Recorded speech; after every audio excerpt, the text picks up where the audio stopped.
Hello, and welcome to the next installment of my Weather Q&A series. My name is Jai Collins, and I am a fellow storm chaser and an aspiring field research meteorologist, which means I want to help understand what we already know about our atmosphere and expand it, so that we can better understand different weather phenomena. More specifically, I want to help the ever-evolving studies about tornadoes. My mission with these Q&A sessions is to get behind the eyes of storm chasers and see from their perspective on what each chase entails and why they do it, whether it be for the raw data to better our warning time or for the thrill seeking. This is Inside the Mind of a Storm Chaser.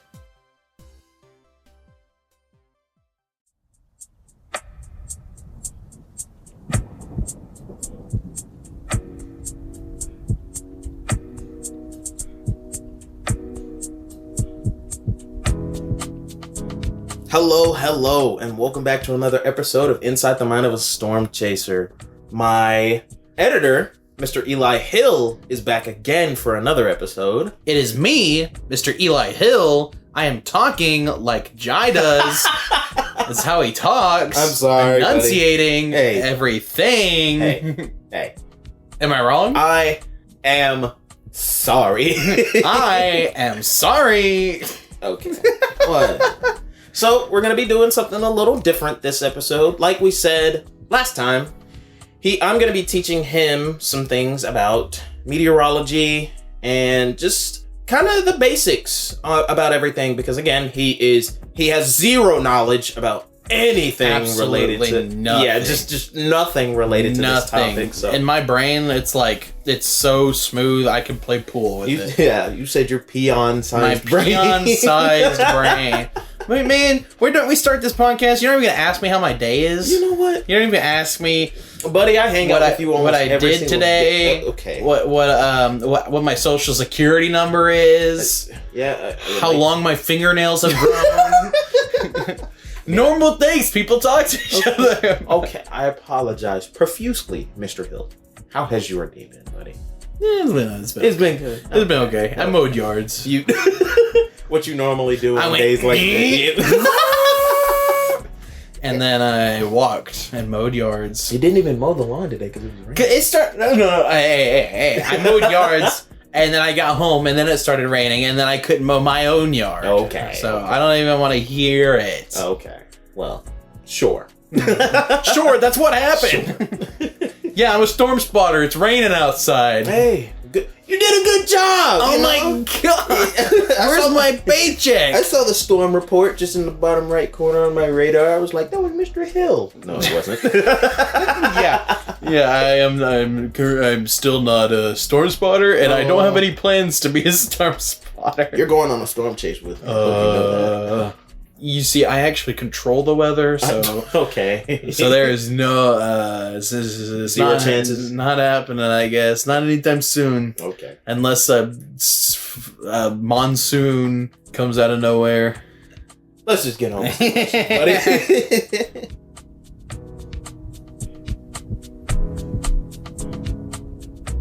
What are we doing today, Jai? So today I'm going to be teaching you how storm chasing really kind of got its footing. When it started, who was the first lunatic that's really started at all? It was your past self.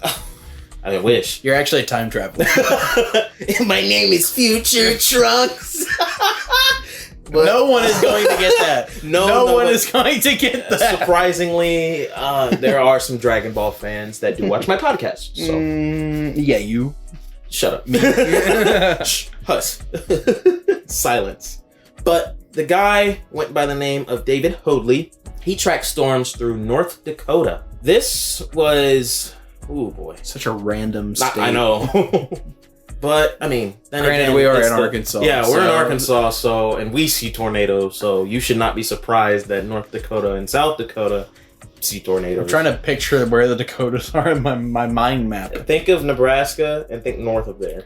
I don't know where Nebraska is. Oh, dear God. I need to yeah, it's above us, right? No. It's above Oklahoma. Oh, and then Nebraska's above that. Okay. And then South Dakota, North Dakota. Okay, that makes more sense. Oh my good God. Listen, I gotta branch off from Arkansas. It's gotta start. You can't start me in California and then be like, all right, you're starting from California. Where's Colorado? And I'm like,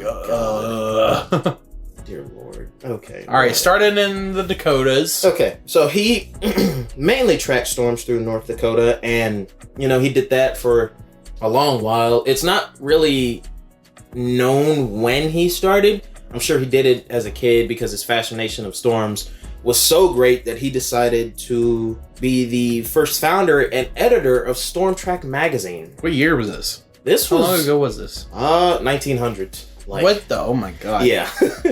Like early 1900s. So this guy was very, very, very, very old. So old to us. Old to us, and that privilege was passed down to Mr. Tim Marshall. He is a structural and forensic engineer as well as a seasoned meteorologist.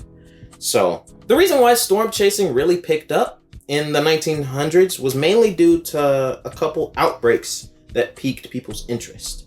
And I guess they didn't pique their interest before. No, well, I mean, it was due to the severity of those outbreaks that kind of got everyone like, let's understand these things better because they keep destroying our homes and we don't like that. Why does the wind sometimes get really angry?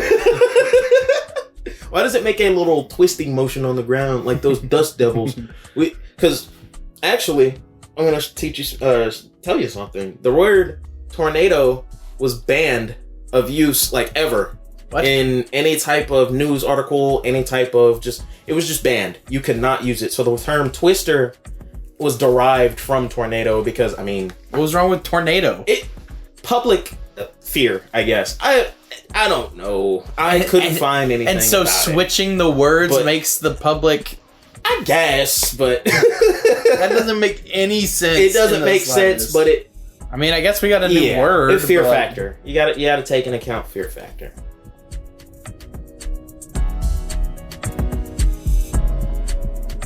But the main outbreaks that really started becoming apparent that we needed to make some change or at least start understanding these things better was the 1994 Palm Sunday outbreak, the 1991 Andover, Kansas F5 tornado, the January 1999 21st through the 23rd of January, that tornado outbreak, which Arkansas was in. Arkansas? Arkansas we're special? Arkansas. Little Rock's been hit quite a lot. Surprisingly, I like how Arkansas's finally included in something, and it's a natural disaster. You wouldn't know this, but Arkansas actually had an F5, which is the top end of the F scale or EF scale. With the F scale, we've had an F5, but with the EF scale, we've only had an EF4, and it was the Mayflower Valonia tornado. We've spoken about that or I've spoken about that in previous episodes. Mm-hmm. Both deadly tornadoes. Not much is known about our F5 because it happened in 1923. So that was way back when. Yeah, that's over 100 years ago. Yeah. Ted Fujita, who was the creator of the Fujita scale, was the one who went out and assessed the damage and everything like that. So it was pretty significant. I bet if he did if people actually thought it was like a 1 through 10 and he gave this like terrible storm a 5, people are gonna be like, wait, there's more than this. Yeah, no.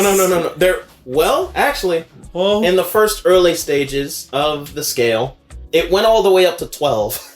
12? They based it off of jet engines. Oh. And that's the best way to kind of like base it because jet engines can break the sound barrier. So with tornadoes, I won't say we haven't had tornadoes that have exceeded, let's just be honest, we don't even know if these things can even get up to the F12 category that was previously like mentioned. How fast are F12? F12, it's sound barrier. And we haven't had a tornado break the sound barrier before? No, because we haven't had any type of, no tornado has gotten to that. We've only gotten to the rare, inconceivable F6, but even that was discontinued. F6 to 12 was discontinued because it was just inconceivable damage. Just thinking about that damage being like nothing being left, the ground, like just not. I don't even want to get into it. As words of the great Phil Swift, that's a lot of damage.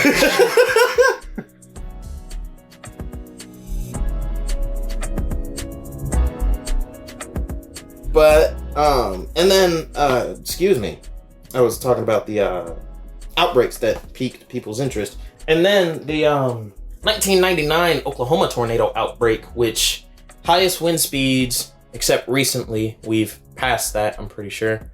The 1999 Bridge Creek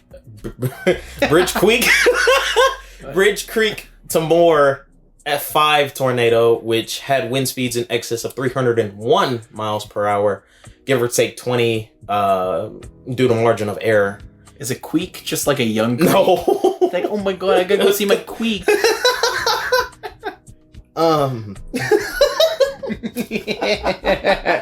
You gotta love when you miss. Oh my god. Good lord. Okay. And then here, some recent scientific studies have come out with that have benefited the warning process and improved our radar, which also helps with storm chasing.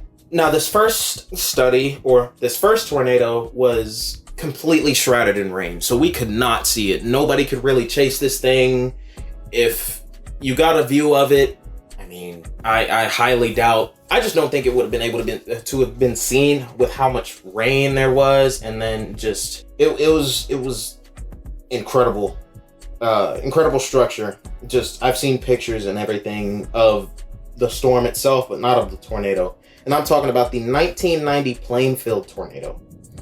This one caused the National Weather Service to reevaluate and go back through everything that they had even figured out with weather and overhaul it.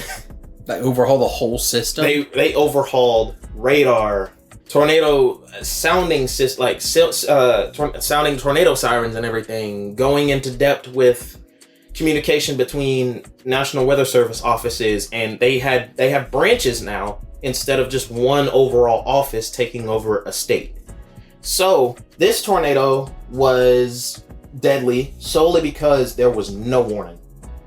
Like we had talked about last time, that is the one thing that is going to be, again, like now we're better at it, but back then we didn't have as much knowledge of tornadic or just anything. We didn't have really good knowledge about a lot of about storms in general. Let's just say our knowledge we still barely know anything even now. So back then it was even more lackluster due to the lack of information and communication between weather offices about the characteristics of the storm, as well as reports. And this just reading stories about this day, it just gets under my skin, because why were we not coherent, just listening to the general public? But they ignored multiple reports of a possible tornado being on the ground heading into the town of Plainfield. By who? By multiple, just regular police people? officers. There were a couple chasers out there that observed the characteristics of the storm from going from being non-tornadic to tornadic. And again, the general public is another way of getting information. So why was there no warning? A recent study came out that the National Weather Service, It's on the surface. but they had a internal investigation, and they found that due to the lack of, like I said, information coming in, which they had multiple instances of reports coming in, flooding in, as well as there were just multiple instances of the storm showing a hook echo on radar, which that is a key detail. What's a hook echo? A hook echo, okay. So, I'll draw it for you on here. So, you know how a storm is like a blob, of course. Now, when a storm goes from non-tornadic, which is just this conglomeration and everything, to tornadic, the storm will start to show a hook appendage, which is the base of the storm. Oh, That so that's what's like. If wraps- you look at it from the side, that's why they like curve. Bingo. Okay. Bingo, bingo, bingo. So, B-I-N-G-O. but yeah, that's why most of the citizens were also just really caught off guard by it being there was no warning, and earlier in the day the National Weather Service only issued a severe thunderstorm watch with no mentions of tornadoes. None.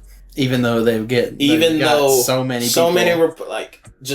So the day started out with, because the environment that the Plainfield tornado spawned in was upper echelon. Cape values, which go from 0, we've seen, the max that I've seen goes up to 6,000. 3,500 is considered extreme. Cape values that day exceeded 7,000 joules per kilogram. Yeah, that's about... That's double what's Yeah. needed. And think about this. Storms only needed about 1,000 to keep themselves maintained. 7,000 is a powder keg. Like that, it's just ready to explode. Yeah, it might not have been a good idea to ignore all those people calling about, hey, there's this giant thing in the sky. No, not at all. But we learned from our mistakes. We went back and we overhauled everything, like I said. And our radars got a massive update. We could see inside the storm, observe everything on radar. I think this is when velocity, which allows us to see the wind speeds inside the storm.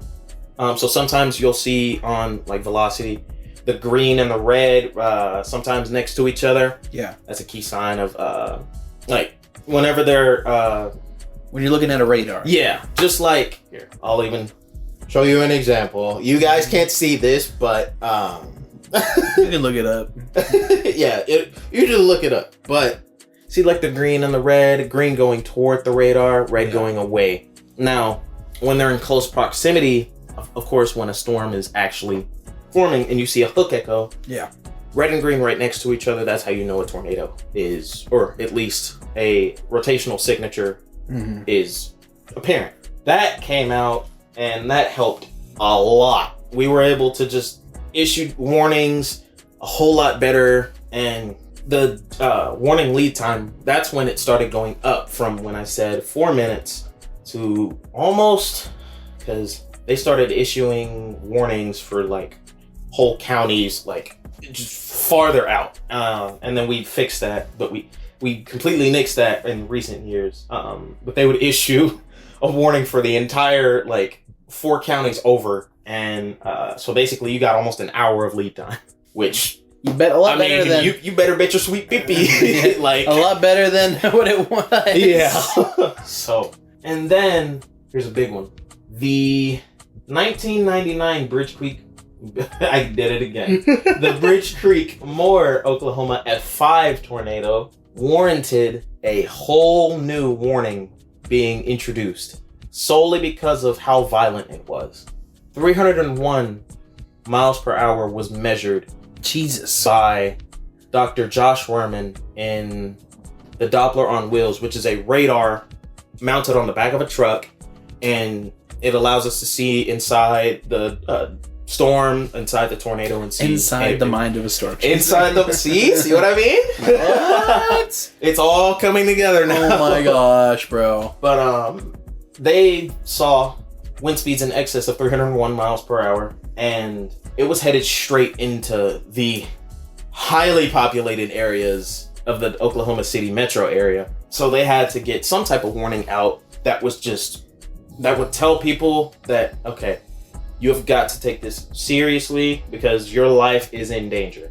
A science and operations officer at the National Weather Service office in Norman, Oklahoma drafted the first ever tornado emergency, which that was the greatest idea ever, because it conveyed that your life, if you are not underground, you will not survive this tornado.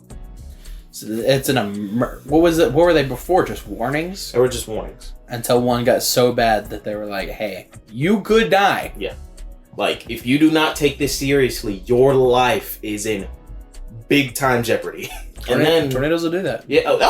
Oh yeah. And then even recently, we've had a warning come out that's a downgrade from the tornado emergency, but still conveys the same message. It's called a PDS or particularly dangerous situation tornado warning. And we have a particularly dangerous situation tornado watch. So say there's a day that just all the stats are maxed out, like tornadoes are expected, like strong long track tornadoes on the ground expected. I've been grinding. Like those days are rare, but when they are here, those watches are issued. Percentages, I think, are maxed out, like either 90%, 95%, or greater. And I mean, you take it seriously. Again, it's another thing. Take every warning watch seriously. Because like I said with the tornado emergency, your life is in huge jeopardy. Regardless of a tornado. We talked about this in the last episode. Lightning. And I learned that it is... I was about to say it is the leading cause of deaths with storms. Reason why is because a recent storm chaser that I talked to, a good friend of mine, Mr. Zachary Hall, said that lightning is the leading cause of most deaths with thunderstorms. Okay, that might be true, but what you said last time was it was the cause of the most weather-related incidents, which is untrue. Excuse me. I said that, my bad. Heat is the cause of most weather-related injuries, yes. But lightning, thunderstorm-wise is the... Yes.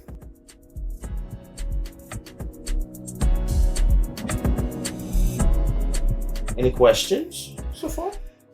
Yeah, I got a couple. Okay, lay them on me. All right, I'm a first-time caller, Mr. Jai Collins, first-time caller. Okay. My name is Dingle Bottle Booble Doo. I got a first-time caller question, if that's all right with you. Okay. All right, so my first question is, you said that they did a whole total rehaul of everything back in what, 1999. 99. You said, and then there were 1990. Excuse me. 1990. There were storm chasers there. Mm-hmm. How prevalent were storm chasers at that time? Very few.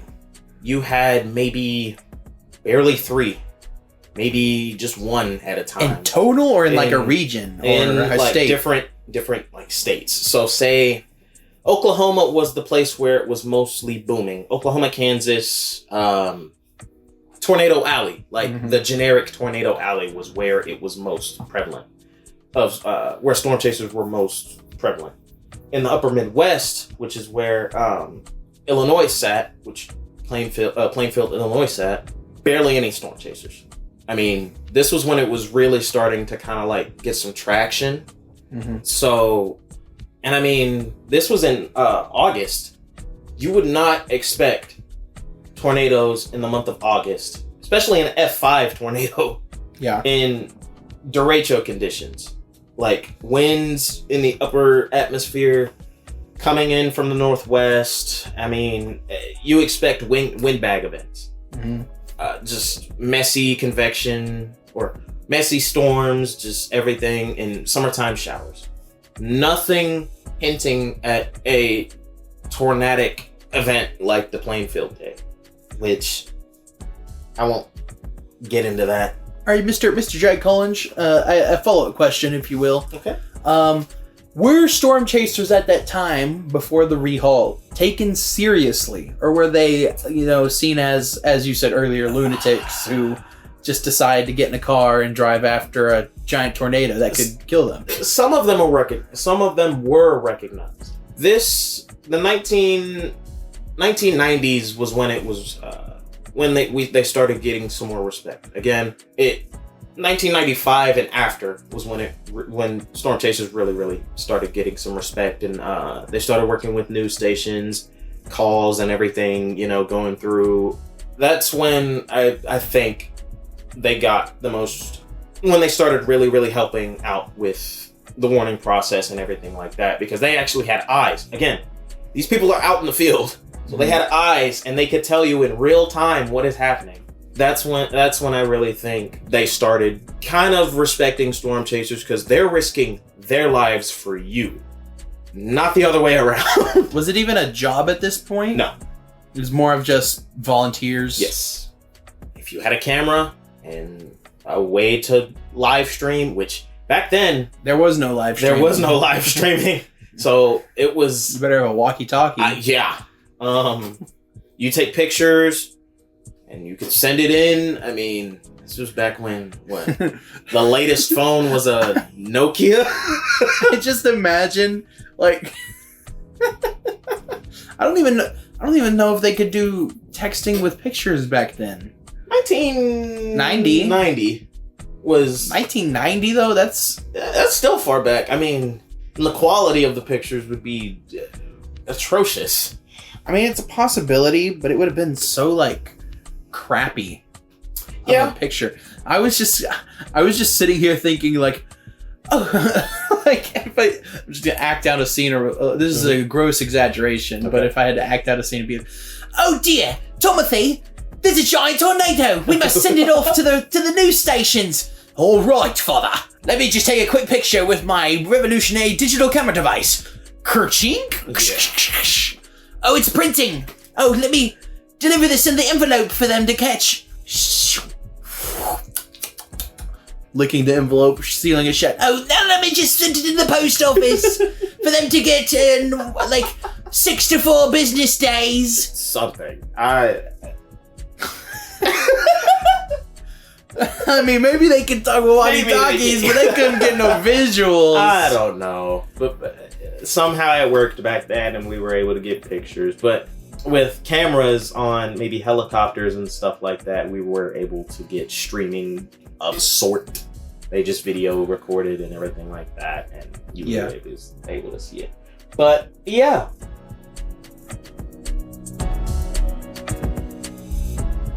So, I think you've learned a little bit on how the history of storm chasing Just was a little kind bit. of created. Maybe just a little. I think I can tell you some tornado history though, like some that come straight to my mind that again were kind of the tipping point in the warning process, how everything changed, like how some tornadoes change how we view our life even, and just some other stuff. So again, the Plainfield tornado was the main one that helped shift, like was the tipping point in the National Weather Surface. I say that all the time.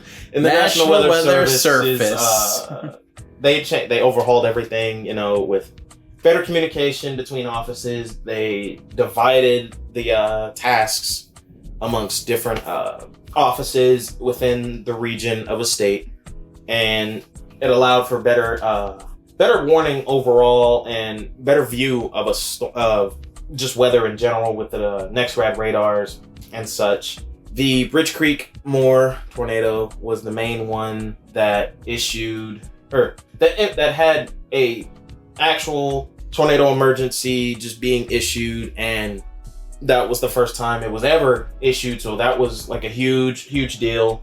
Going years on, I mean, Arkansas had their first tornado outbreak. I wouldn't say the first, but I'd say the first modern recent outbreak that we can really remember that showed that states with trees and like mountainous areas, you can't stop a tornado a tornado can and has gone over mountains. I was about to say, can you stop a tornado normally? No. You throw a bomb into it. We went over this. Throw some bombs into it. We went over this. And then the sharks will come down. No. And you jump into their mouth with a chainsaw. Oh my god, I thought we would stop talking about Sharknado. We're never gonna. You're doing this with me. We're never gonna stop talking about Sharknado. You're fired. I'm fired. No, you can't. Yeah, then how are you gonna get these episodes? Yeah. The audience would be quite sad. But exactly. After the outbreak in Arkansas and then the Bridge Creek Moore outbreak, we went on to the new EF scale that was introduced, the enhanced Fujita scale.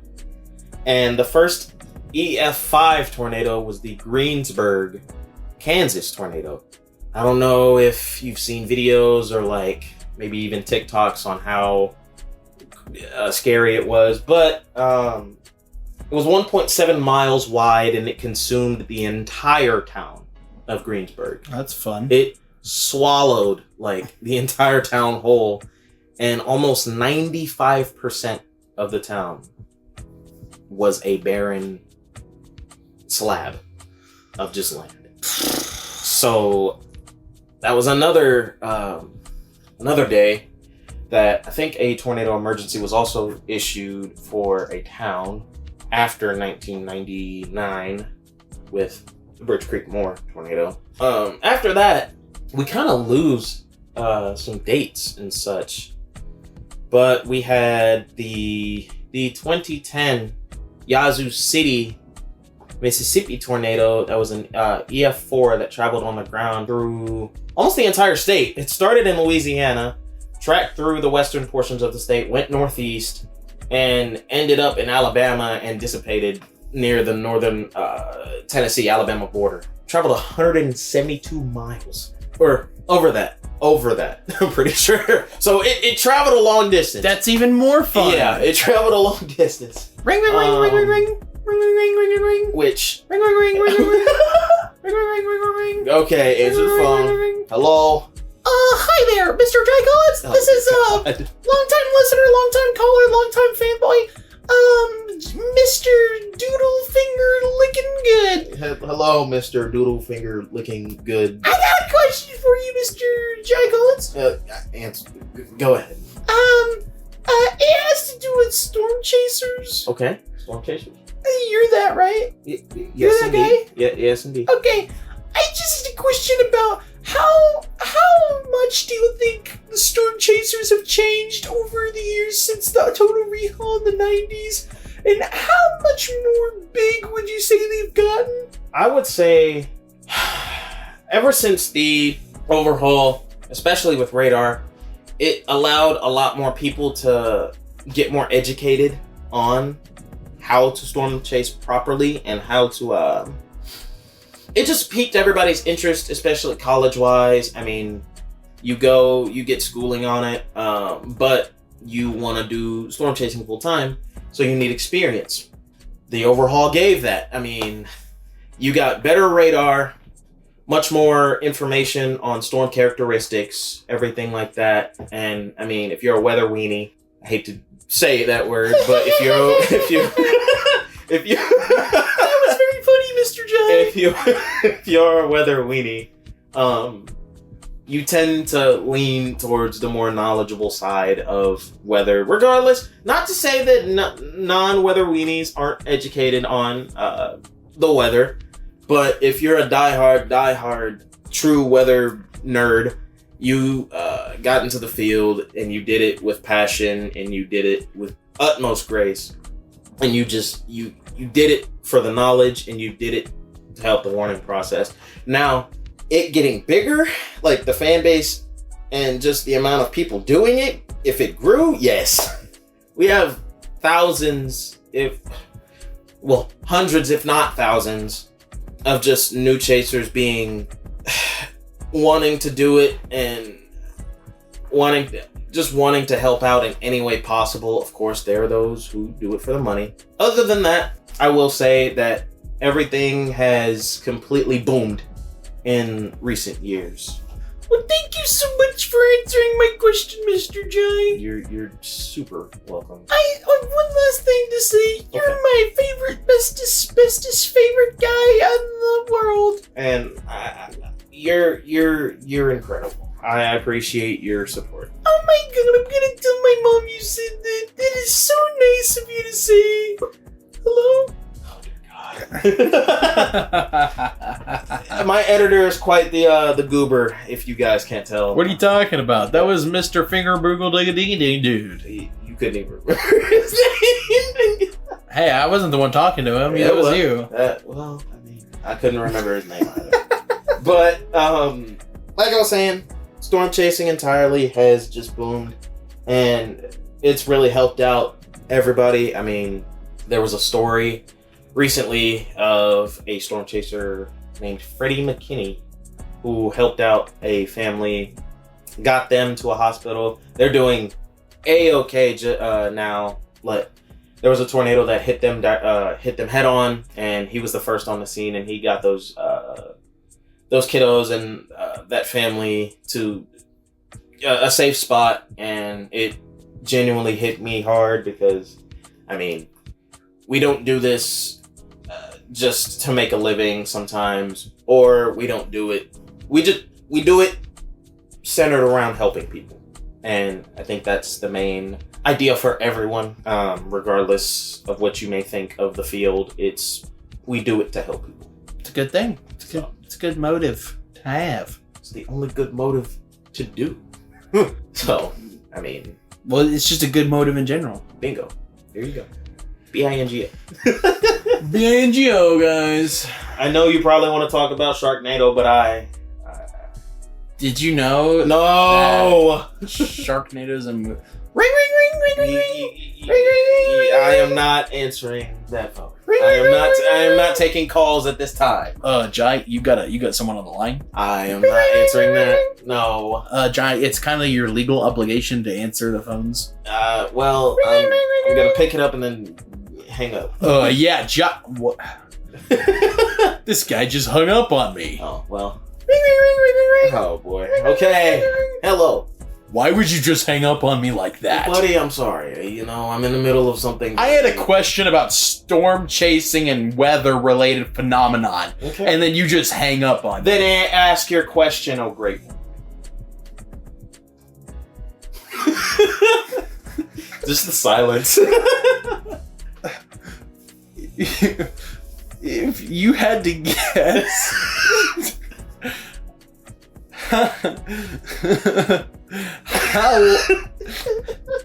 How likely is Sharknado? Oh my god! No! I get trolled. I hate trolls. I hate trolls so bad. So much. Wrap this thing up. Alrighty.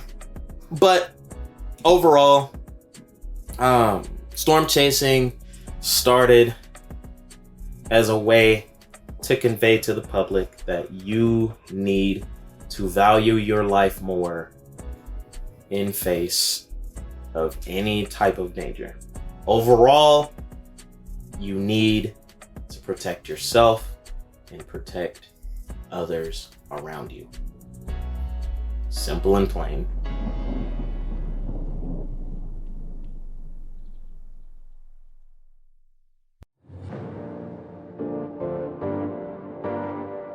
Thank you guys so much for listening to another podcast. This one was a little goofier than others. Mr. Eli Hill is always the comedian. Yup. As always, and again, thank you so very much. If you come here to listen to our laughs, just to get a good laugh yourself, or if you come here for the educational purposes to learn more, it's a huge blessing that you chose me as a way for you to get that, and I'm super proud. Eli, do you have anything to say? We will do a Sharknado episode. No, we will not.